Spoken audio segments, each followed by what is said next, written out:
Ilang araw lamang mga idol ang nakakaraan mula nang maibalita na nagtamo ng injury si Kevin Durant sa kanyang binti. Inanunsyo nga po ng Team USA na hindi na naman ito nakasama sa kanilang ginawang last practice. Dahil dyan, inaasahan na hindi ito makakapaglarong muli sa susunod na game kontra sa Australia. Bagamat man, hindi nag-aalala ang head coach ng USA na si Steve Kerr sa kalagayan ni Kevin Durant. Kailangan para naman nga po nila na magdesisyon patungkol sa lineup sa mga susunod na linggo. Ibig sabihin, kung sakali man nga pong hindi talaga ito makapaglaro sa Olympics, mapipilitan sila na tanggalin at palitan siya. At ayon sa inilabas na balita, malaki ang posibilidad na si Kyrie Irving ang ipapalit sa pwesto ni Kevin Durant. Mismong si Irving na rin naman ang nagsabi na gusto niya pa rin maglaro sa national team, kaya kapag nabigyan siya dito ng pagkakataon, tatanggapin niya nga agad ito. Samantala, bukod nga sa pagkakakuha ng Los Angeles Lakers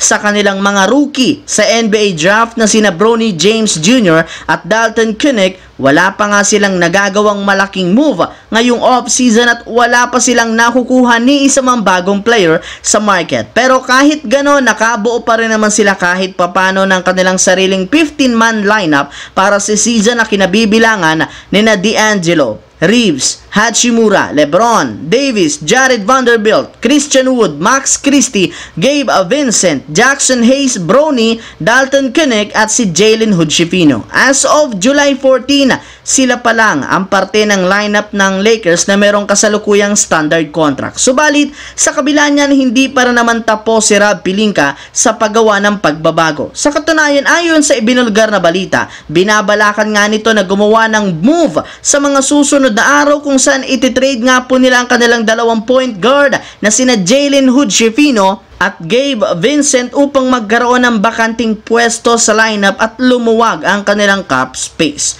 Sa kabilang banda, hindi nga talaga mga idol binigo ng San Antonio Spurs ang kanilang mga fans ngayong off-season dahil sa pagkakakuha nila ng mga bagong malalaro na siguradong makakatulong kay Victor Wembanyama, kagaya na lamang ng mga veterano na sina Chris Paul at Harrison Barnes na kayang pangunahan ng team para maging competitive next season. Sa kabila ng edad ni Chris Paul, meron para naman nga itong maayos na galaw. Kayang-kaya para naman nga nitong magtala ng malaking puntos kung kinakailangan. Dagdagan mo pa ng kanyang playmaking skills na siyang tutulong para mas maging madali para kay Wembanyama na ma-unlock ang kanyang tunay na potensyal. Sa parte rin naman ni Barnes, pwede rin naman nga itong magamit bilang kanilang sixth man na mangunguna sa bench pagdating sa scoring. Bukod dyan, sa kanilang dalawang veterano, na patunayan na rin naman ang kanilang rookie na si Stephen Cassell na handa siyang mag-ambag sa team matapos ang kanyang magandang performance sa mga laro sa Summer League. Ipinakita lang naman niya dito kung gaano kalalim ang kanyang offensive skills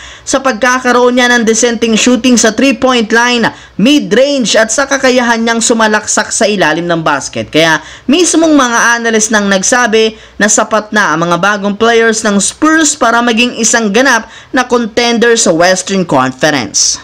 So yun lamang mga idol ang ating bagong video na ating pinag-usapan ngayon. Once again, this is your J-Zone TV. Huwag kalimutang mag-like, mag-subscribe, pindutin ang notification bell sa akin channel para lagi kayo maging updated sa mga videos na pinapalabas ko. Isang malaking shoutout sa lahat mga idol. Maraming salamat po.